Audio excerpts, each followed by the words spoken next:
Assalamualaikum warahmatullahi wabarakatuh. Alhamdulillahirabbil alamin wassalatu wassalamu ala asyrafil anbiya'i wal mursalin sayyidina Muhammad wa ala alihi wasahbihi. Rabbi shrah li sadri wa yassir li amri wa hlul 'uqdatam min lisani yafqahu qawli amma ba'd. Kita sambung balik kitab kita ni Fiqh Sunnah dari Imam Syafi'i yang terjemahan pada kitab asal iaitu Tadhhib fi Adillatil Mutaghayyirah wa Taqrib. Tahqiq pada kitab Matan Ghayah wa Taqrib Qadi Abu Syuja'. Jadi kita sambung balik, kita masuk dalam bab muamalah dah. Kita masuk dalam bab hudud qisas. Hukum jenayah dah. Okey, kita masuk yang seterusnya dalam bab hukum jenayah. Pertama, pembunuhan.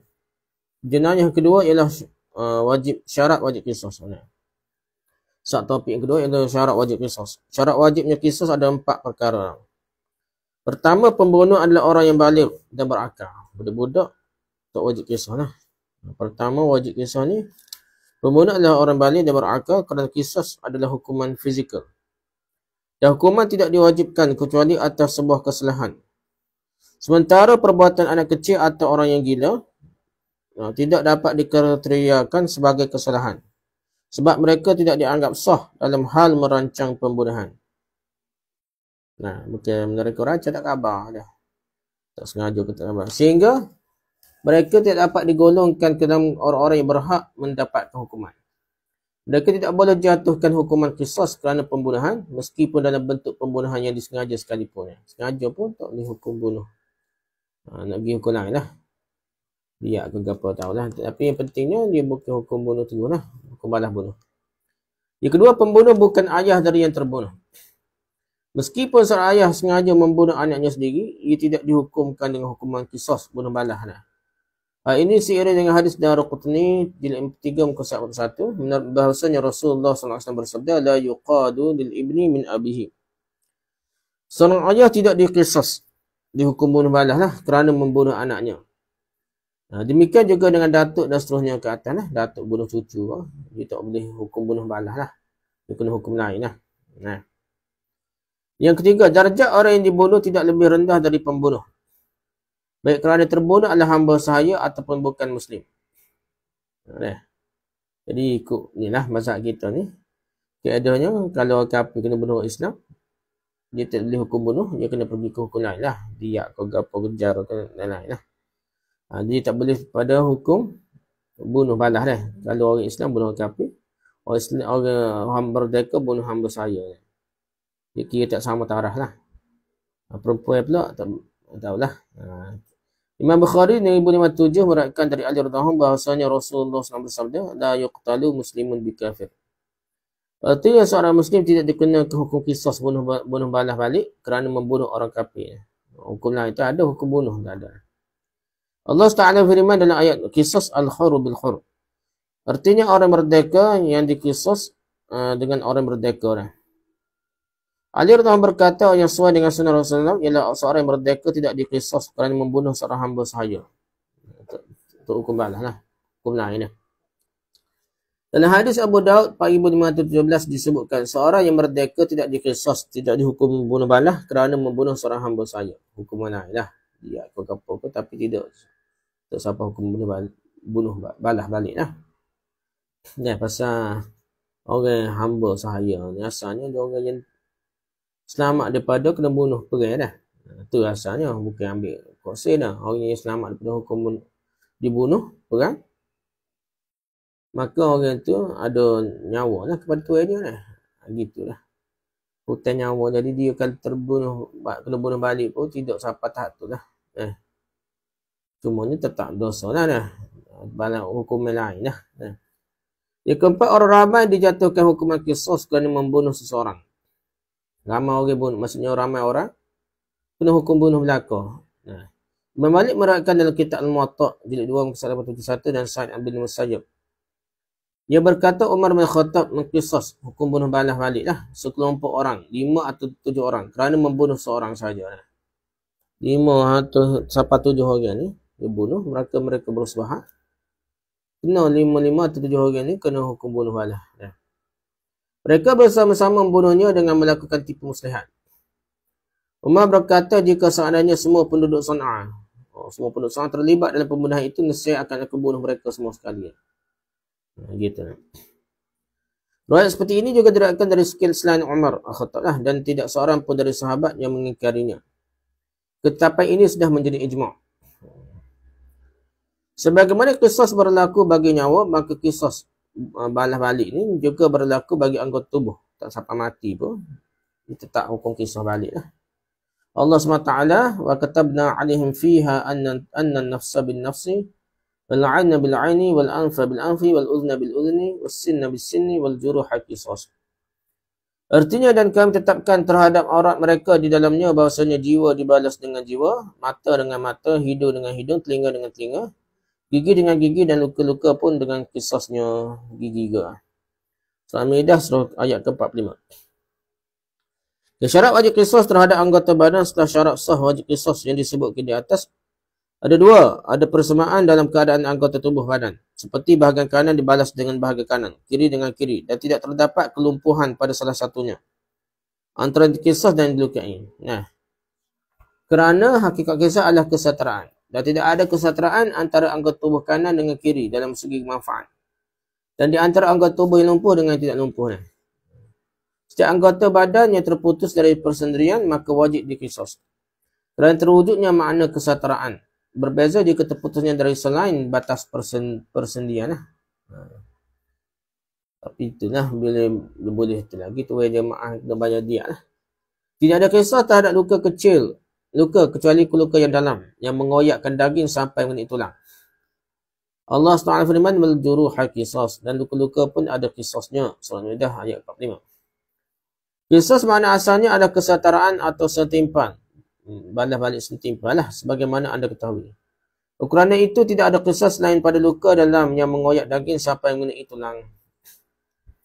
Yang ketiga, jenis-jenis diat, denda.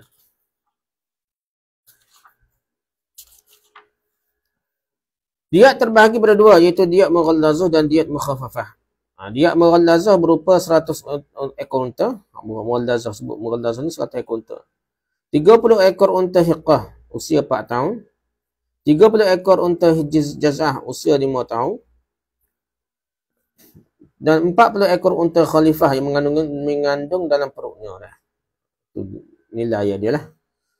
Tirmizi 1338 meriwayatkan dari Amr bin Shu'aib dari bapaknya dari datuknya radhiyallahu bahwasanya Rasulullah SAW bersabda, pada siapa membunuh seorang mukmin dengan sengaja, maka waris terbunuh berhak memilih dua perkara. Jika mereka mahu, mereka boleh menjatuhkan hukuman mati, bunuh balas lah.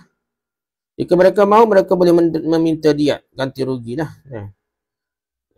Bayar pada keluarga, bukan pada kerajaan. Iaitu 30 ekor unta hiqah, 30 ekor unta jazah, dan 40 ekor unta khalifah. Apa-apa yang mereka sepakati dalam dia itu menjadi hak para waris sebagai bentuk hukuman untuk memberatkan dia. Jadi hak ni para waris lah. Okey, kajian ada. Okey. Sedangkan dia mukhaffafah ni yang ringan, berupa 100 ekor unta juga, ringan pun tak.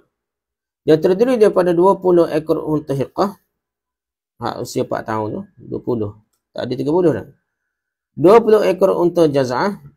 Jaza'ah ni usia 5 tahun. 20 ekor bintu labun. Tak tahu apa tahun dah. 20 ekor unta ibn labun. Dan 20 ekor bintu makhot. Sila rujuk istilah-istilah dalam bab zakat ternakan sebelum ni lah. Saya pun tak ingat dah. Dia ada istilah dia. Maksudnya nilai rendah sikit. Rendah lah. Berbanding dengan mughallazah ni. Inilah yang dimasukkan dengan diat ringan yang terdiri dari 5 macam unta yang berbeza-beza. Hal ini selaras dengan hadis riwayat Ad-Darqutni jilid 3 muka 172. Dari Ibn Mas'ud radhiyallahu secara marfu' yang berkata, pada pembunuhan tidak disengajakan dikenai diat sebesar 20 ekor unta jazah, 20 ekor unta hiqah, 20 ekor bintu labun, dan 20 ekor bintu labun, ibnu labun, dan 20 ekor bintu makhot. Hadis semacam ini memiliki hukum marfu' kepada Nabi SAW kerana masalah pembahagian-pembahagian seperti ini tidak mungkin ditetapkan berdasarkan pendapat sendiri sahabat masing-masing, tidaklah. Mesti daripada Nabi. Apabila tidak ditemui unta seperti yang disebutkan, maka boleh diganti dengan nilainya. Apa yang berpendapat sebesar 100 dinar atau 12,000 dirham. Jika ingin diperberat lagi, boleh ditambahkan sebesar sepertiga dari ketentuannya. Ini maksudnya ada juga yang boleh kata boleh dengan nilainya. Ini berdasarkan pendapat Imam Syafi'i dalam qaul qadim. Sementara dalam qaul jadid, qaul di Mesir baru tu, qaul qadim di Iraq, Baghdad. Di masa qaul jadid ini harus diganti dengan nilai masing-masing unta yang tidak ditemukan. Berapa pun harganya, dan pendapat inilah yang lebih diakui. Kerana dasar dari diat itu adalah unta, maka yang harus menjadi bayaran adalah nilai unta ketika unta tidak ada. Nilai unta. Diat pembunuhan tidak disengajakan boleh menjadi diat mughallazah, diat besar. Tak sengaja pun menjadi diat besar bila dilakukan dengan salah satu dari 3 keadaan. Pertama, pembunuhan terjadi tanah haram. Jadi diat besar. Yang kedua, pembunuhan terjadi di bulan haram. Yang ketiga, pembunuhan dilakukan terhadap keluarga yang masih haram. Anak beranak.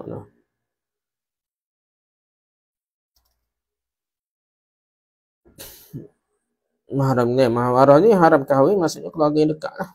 Jadi kena denda besar.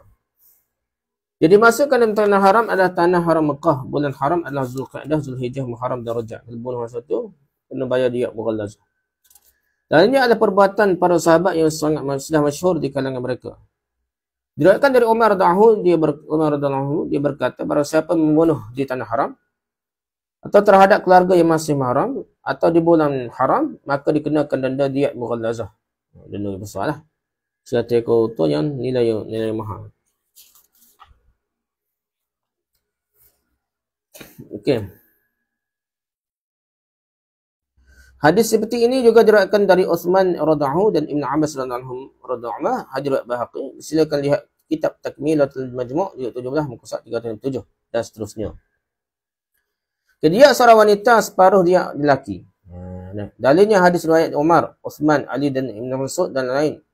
Mereka berkata diat denda seorang wanita, separuh dia orang lelaki. Itu maksud kita lah. Tidak ada seorang pun dari sahabat yang mengingkari perkataan mereka ini. Hal ini sudah menjadi ijma'. Ijma' ni. Dan masalah ini tidak mungkin ditetapkan berdasarkan pendapat para sahabat. Oleh kerana itu memiliki hukum marfu' kepada Rasulullah SAW. Artinya pasti para sahabat mengetahuinya dari ajaran Rasulullah SAW. Rujuk kitab Takmilatul Majmu'. Penyempurna kitab Majmu' Imam Nawawi tu. Majmu' Syarh Mazhab, tapi bukan Imam Nawawi lah. Dia tak ada. Tak jadi sebuki lah. Jilid 17 muka surat 78. Dan Naul Atar jilid 7 muka surat 70. Hikmah dari ketetapan ini adalah kerana diat ialah berupa manfaat harta. Sedangkan syariat telah menetapkan bahawasanya kadar hak harta bagi wanita ialah separuh dari lelaki. Seperti harta waris contohnya. Ini adalah bentuk keadilan yang serasi dengan kenyataan peribadi setiap lelaki dan wanita dan selaras dengan tabiat kedua-duanya. Ada orang feminisme ni marah ni lah. Tapi gitulah, perempuan lelaki ni tetap lelaki lebih banyak nilaian dia lah. Tak boleh perai, boleh apa nak. Dia orang Yahudi dan Nasrani sepertiga dia seorang Muslim. Dalilnya hadis riwayat Imam Syafi'i dalam kitab Lumu jilid 6 muka 92, ia berkata Umar bin Khattab, Uthman bin Affan memutuskan bahawa dia seorang Yahudi dan Nasrani sepertiga dia seorang Muslim. Sepertiga dia seorang Muslim. Tu orang Yahudi Nasrani, orang ahli kafir zimmi kata dah. Dia Sunan Abu Daud 4542. Dia seorang Majusi adalah 1/15. Korang ni Majusi ni sembah berhala kok jenis semua api ni. Dia tak sama dengan ahli kitab. Macam Hindu ke apa dah. So, dia seorang Majusi adalah 1/15 dia seorang Muslim. Imam Syafi'i berkata dalam kitab Lumu jilid 6 muka 2. Umar menetapkan dia seorang Majusi kafir sembah api ni sebanyak 800 dirham. Itu sama dengan 1/15 dia seorang Muslim. Kerana ia pernah menetapkan dia Muslim bernilai 12,000 dirham. Keputusan ini juga diriwayatkan dari Uthman dan Ibn Mas'ud radhiyallahu dan masyhur di kalangan sahabat. Dan tidak seorang pun yang mengingkarinya. Hal ini sudah menjadi ijma'. Rujuk kitab Al-Majmu' jilid 17 muka surat 339. Sebagaimana diat nyawa, diat penuh 100 ekor unta juga berlaku bila seorang memotong anggota badan orang lain. Seperti kedua kaki, kedua tangan, hidung, kedua telinga, kedua mata, kelopak mata, lidah, kedua bibir, menghilangkan kemampuan berbicara, menghilangkan penglihatan, menghilangkan kemampuan mendengar, mencium, menghilangkan akal, kemaluan dan kedua biji buah zakat. Imam Nasai jilid 8 167 dan lainnya meriwayatkan dari Amr bin Hazam radhiyallahu anhu berkata, Rasulullah SAW mengutusku untuk menyampaikan surat pada penduduk Yaman yang berisi tentang perkara-perkara yang difardukan, disunnahkan dan jenis-jenis diat. Di dalamnya tertulis diat pembunuhan nyawa adalah 100 ekor unta. Apabila seorang menebas hidung orang lain maka dikenai diat. Dalam lidah ada diat, dalam 2 bibir ada diat, dalam 2 biji zakat ada diat. Dalam kemaluan ada diat, menghilangkan kemampuan bersetubuh orang lain ada diatnya. Dalam kedua mata ada diat, dalam memotong satu kaki ada setengah diat. Dalam riwayat lain disebutkan bahawa dalam satu tangan ada setengah diat. Imam Bahaqi jilid 865 menambahkan diat memotong satu tangan ada setengah diat. Begitu juga menambahkan jilid 885 apabila menghilangkan pendengaran orang lain dikenai diat penuh 100 ekor unta. Diat anggota badan lain yang belum disebutkan dalam hadis di atas padanya. Demikian juga yang serupa makna dan manfaatnya dikiaskan kepada menghilangkan kemampuan bersetubuh orang lain. Bila kiah lah, atau pertimbangnya lah. Adakah dia kena diat penuh ke diat kurang ke? Diat jari tangan atau kaki sebanyak 1/10 diat penuh. Iaitu 10 ekor unta. Dalam hadis Amr bin Hazam radhiyallahu anhu, Rasulullah SAW bersabda, diat tiap-tiap jari tangan dan kaki adalah 10 ekor unta. Bayar pada si keluarga atau si kena itulah ni. Bukan bayar ke kerjaan. Tidak ada perbezaan antara satu jari dengan jari lain sesuai dengan hadis riwayat Bukhari dari Ibnu Mas'ud dan lainnya dari Ibnu Abbas radhiyallahu bahawa Nabi SAW bersabda, yang ini dengan yang ini sama. Dan kita mensyaratkan jari kelingking dengan ibu jari dalam samalah. Dan dalam riwayat Abu Daud 4509 disebutkan semua jari hukumnya sama. Okay, apabila seorang melenyapkan lebih dari satu anggota tubuh dalam perkara jenayah, maka wajib dihitung semuanya meskipun melebihi besaran diat nyawa lebih daripada 1 ekor unta nilainya. Imam Ahmad radhiyallahu meriwayatkan dari Umar bin Khattab radhiyallahu bahwasanya beliau memutuskan perkara atas seseorang yang melukai orang lain hingga menghilangkan pendengarannya, penglihatannya, kemampuan seksualnya dan akalnya. Dengan dia 4 kali diat nyawa iaitu 4 ekor unta. Berat lagi pada diat bunuh orang. Adapun diat luka dalam yang mengoyak daging yang sampai mengenai tulang adalah 5 ekor unta. Dalam hadis Amr bin Hazam radhiyallahu yang terdahulu, Rasulullah SAW bersabda, diat menanggalkan sebuah gigi orang lain adalah 5 ekor unta. Dan diat luka dalam yang sampai mengoyakkan daging sampai mengenai tulang adalah 5 ekor unta juga. Supaya gigi dengan koyak daging sampai tulang. Tidak ada perbezaan antara sebahagian gigi dengan gigi yang lain berdasarkan riwayat Abu Daud 4509 dan lainnya dari Ibnu Abbas radhiyallahu bahwasanya Rasulullah SAW bersabda, semua gigi hukumnya sama, tidak ada perbezaan antara gigi seri dengan gigi geraham. Setiap anggota badan meskipun yang tidak memiliki manfaat terdapat hukum ganti rugi juga. Seperti tangan yang lumpuh, jari tumbuh yang melebihi kebiasaan, luka ada. Begitu juga luka yang tidak sampai dalam dan tidak sampai batasan hukum diat. Semuanya boleh tuntut ganti rugi dengan syarat lebih rendah dari diat yang telah ditentukan tersebut. Di antara luka yang mewajibkan bayar diat ialah bayar denda ni. Denda bayar kepada keluarga ataupun mangsa . Pertama, luka yang menembus ke dalam tubuh, baik leher, dada, perut dan lain-lain. Diatnya, ganti ruginya sepertiga diat penuh. Tubuh, luka menembus tubuh, baik leher, dada, perut dan lain-lain. Yang kedua, luka yang mengoyak kulit hingga kepala hingga tulang tengkorak kepala. Diatnya sepertiga diat penuh. Yang ketiga, luka yang dapat menggeser posisi tulang dan mematahkan tulang.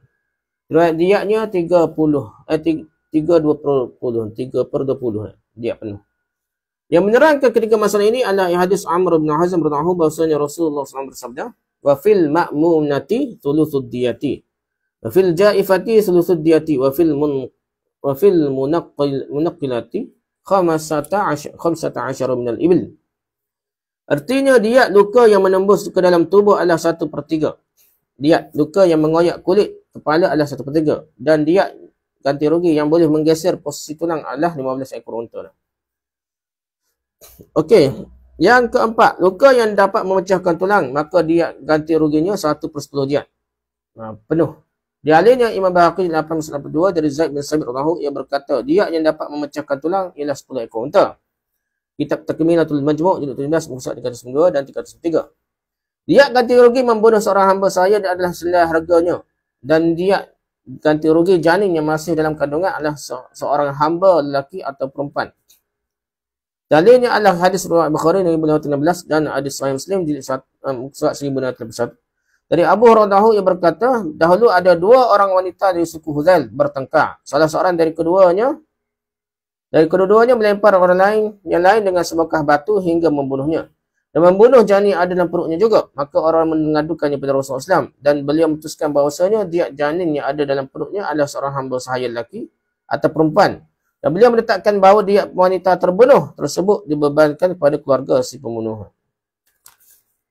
Okay, dia ganti rugi seorang hamba sahaya adalah sebesar 1/10 harga ibunya. Hal ini dikiaskan kepada diat janin orang yang merdeka kerana harga janin diperkirakan 1/10 diat ibunya.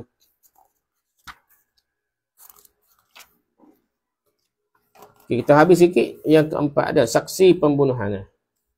Apabila persaksian pembunuhan disertai bukti-bukti yang menguatkan, baik bukti berupa keadaan atau ucapan. Contoh bukti yang dilakukan keadaan seperti korban pembunuhan ditemui di kampung atau tempat terdakwa yang antaranya dan antara keluarga korban terdapat permusuhan. Dan dalam lingkungan itu tidak ada orang lain selain mereka dah. Maksudnya boleh cari siasat lah ni. Okey, ngaku saja dah. Contoh bukti yang dikuatkan oleh ucapan seperti persaksian seorang yang dipercayai atau orang yang belum diterima persaksiannya secara mutlak dalam masalah khusus, seperti wanita atau anak kecil. Namun, kebenaran kesaksian tersebut dapat diterima oleh akal. Maka orang yang menuduh harus bersumpah sebanyak 50 kali. Dah. Ni pun ada hukum. Dia kata dia nampak dia bunuh 50 kali. Setiap orang itu 50 kali. Dan setelah itu, ahli waris berhak mendapatkan dia. Ahli waris itu berhak dapat dia. Tapi jika tidak ada bukti-bukti yang kuat, maka terdakwa yang diharuskan untuk bersumpah. Kalau dia tak ada bukti. Jadi dia ni kena sumpah bahawa dia tidak bunuh itu. Dalilnya adalah hadis yang diriwayatkan oleh Bukhari 5,309 dan Sahih Muslim 7,669 dan lainnya. Dari Sahal bin Abu Hathmah radhiyallahu anhu, dia berkata, suatu ketika Abdullah bin Sahal dan Muhayyishah bin Mas'ud berangkat menuju Khaybar. Saat itu suasana dalam keadaan yang damai, aman damai lah. Mereka berdua berpisah di daerah Nakhal ketika Muhayyishah kembali menemui Sahal. Ia menemuinya dalam keadaan terbunuh belum merah darah. Semua Sahal ni. Lalu dia memakamkannya dan berangkat ke Madinah. Kemudian Abdullah bin Sahal, Muhayyishah dan Huwayyisah, keduanya anak Mas'ud, paman Abdullah, datang menemui Nabi SAW. Setelah itu juga Abdullah bin Sahal, orang yang paling muda di antara mereka, terus menceritakan peristiwa itu kepada Nabi. Dan baginda berkata, hendaklah orang yang berbicara, orang yang lebih tua, ia diam, lalu kedua pakciknya berbicara. Pak saudara dia dah. Setelah itu Nabi bersabda, apakah kalian siap bersumpah 50 kali untuk mendapatkan dia? Mereka menjawab, ya Rasulullah, bagaimana kami melakukannya sedangkan kami tidak menyaksikannya terbunuh? Nak suruh boleh ganti, boleh orang itu bayar, dia kena sebut 50 kali dah. Nabi menjawab, oleh kerana itu 50 orang Yahudi yang akan bersumpah untuk membebaskan mereka dari tuntutan kalian. Mereka, jadi orang Yahudi ni bunuh kawasan kampung Yahudi, bunuh orang Islam. Jadi, itu bicaranya. Kalau orang Islam itu nampak 50 kali sumpah, boleh lah. Tangkap orang Yahudi ni. Mereka berkata lagi, ya Rasulullah, bagaimana boleh mereka itu adalah orang kafir. Kemudian Rasulullah membayarkan dia untuk mereka dari baginda sendirinya. Jadi, yang ini dari Batul Mal kaum Muslim. Kalau tak jelas siapa yang bunuh, kaji berhak ajar dah. Adik ke apa, jangan lepas tangan kaji. Gitulah. Setiap orang yang menghilangkan nyawa orang lain yang diharamkan wajib membayar kafarah denda berupa merdekakan seorang hamba sahaya beriman yang tidak memiliki cacat yang membahayakan. Jika dia tidak memilikinya, maka wajib berpuasa 2 bulan berturut-turut. Setiap Muslim haram ditumpahkan darahnya. Darah seorang Muslim boleh ditumpahkan dibunuh dengan salah satu dari 3 sebab berikut saja. Rasulullah SAW memaparkannya dalam sabdanya, la yahillu damu mri'in muslim yashhadu an la ilaha illallah wa anni rasulullah illa bi ihda thalathin. An-nafsu bin-nafsi was-sayyibu az-zani wal-mufariqu li-dinihi at-tariqu lil-jama'ah. Artinya, tidak halal darah seorang Muslim yang bersaksi bahawa tiada Tuhan yang berhak disembah selain Tuhan, selain Allah saja, dan aku utusan Allah, kecuali kerana 3 sebab sahaja boleh bunuh orang Islamnya. Pertama, pembunuhan dibalas pembunuhan, qisas. Yang kedua, orang yang sedang menikah melakukan perzinaan pun hukum rejamnya. Dan orang keluar dari agama Islam, yakni murtad. Nah, ini 3 perkara. Kena tu lah. Ya, orang murtad je boleh kena hukum bunuh lah. Murtad, bunuh, balas balik ataupun nikah. Zina lah, zina orang yang telah kahwin. Setiap kafir zimmi yang ada dalam perlindungan negara Islam dan setiap orang kafir yang meminta suaka dalam wilayah Islam, baik tua maupun muda, sama hukumnya dengan kaum muslimin dalam masalah ini. Kafir zimmi, kafir, dia kena hukum yang sama lah, hukum hudud, hukum kisah dia. Nah, bukan berbeza dah. Hukum curi sama, hukum arak dia tak kena lah dia dah. A'udzubillahi minasyaitonir rajim. Ma kana lil mu'minin ay yaqtula mu'minan illa khata'an. Wa man qatala mu'minan khata'an fatahriru raqabatin mu'minatin wa diyatun musallamatin ila ahlihi illa an yasaddaqu. Fa in kana min qaumin 'aduwwin lakum wa hum mu'minun fatahriru raqabatin mu'minah. Wa in kana min qaumin bainakum wa bainahum mitsaqun fadiyatun musallamatin ila ahlihi wa tahriru raqabatin mu'minah. Faman lam yajid fa siyamu shahrayn mutatabi'ain taubatan min Allah wa kana Allahu 'aliman hakima. Artinya, dan barang siapa membunuh seorang mukmin kerana tersalah, bukan sengaja tersalah, hendaklah dia memerdekakan seorang hamba sahaya yang beriman. Mana bebas hamba dulu dah. Lepas tu serta bayar diat, ganti rugi dengan bayar diat yang diserahkan pada keluarganya si terbunuh itu, bukan kadang-kadang pada keluarga si terbunuh. Kecuali jika mereka keluarga terbunuh bersedekah. Nah, tak minta. Jika dia si terbunuh dari kaum kafir yang ada perjanjian damai antara mereka dengan kamu, maka hendaklah si pembunuh membayar diat yang diserah kepada keluarganya si terbunuh. Orang kafir pun dah bayar lah. Serta merdekakan hamba sahaya yang beriman. Pada siapa yang tidak memperolehnya, maka hendaklah ia yang si pembunuh. Pada siapa tidak memperolehinya, tak boleh hamba ke apa dah dia. Maka hendaklah dia pembunuh berpuasa 2 bulan berturut-turut. Untuk penerimaan taubat daripada Allah. Dia kena puasa 2 bulan berturut-turut kalau dia tak sengaja bunuh sekalipun. Dan adalah Allah yang maha mengetahui lagi maha penjaksana. Surah An-Nisa ayat ke-92. Ketentuan ini juga berlaku bagi pembunuhan seperti disengajakan. Kerana jenis ini mirip dengan pembunuhan yang tidak sengaja. Sedangkan Adali menerangkan kewajipan kafarah bagi pembunuhan disengajakan adalah dari hadis riwayat Abu Daud 1904. Dan lain-lain lagi lah, banyak hadis lain lagi dah. Dari Watilah bin Asqa yang berkata, kami datang menemui Rasulullah SAW meminta nasihat baginda tentang sahabat kami yang dihukum masuk neraka kerana membunuh dengan sengaja. Baginda berkata, i'tiku anhu wa firatin fal yu'tik raqabatin yu'tikillah bi kulli 'udwin minhu 'udwan minhu minan nar. Artinya merdekakanlah untuknya. Untuk bayar zakat denda ni kena merdeka hamba dah. Dalam riwayat lain disebutkan merdekakanlah untuknya seorang hamba saya. Mudah-mudahan Allah akan merdekakan setiap anggota tubuhnya dari api neraka kerana telah merdekakan seorang hamba sahaya. Para ulama mengulas pembunuhan yang menjerumuskan pelakunya ke dalam api neraka hanyalah pembunuhan yang disengajakan. Maka oleh kerana itu disyaratkan adanya kafarah untuk boleh meringankannya berdasarkan qiyas terhadap pembunuhan tidak sengaja yang lebih ringan. Begitulah perbahasan tentang hudud qisas dah. Tentang kisah bagus dah. Hudud lepas ni. Wallahu a'lam. Subhanakallahumma bihamdika subhanaka asyhadu an la ilaha illa anta astaghfiruka wa atubu ilaik. Assalamualaikum warahmatullahi wabarakatuh.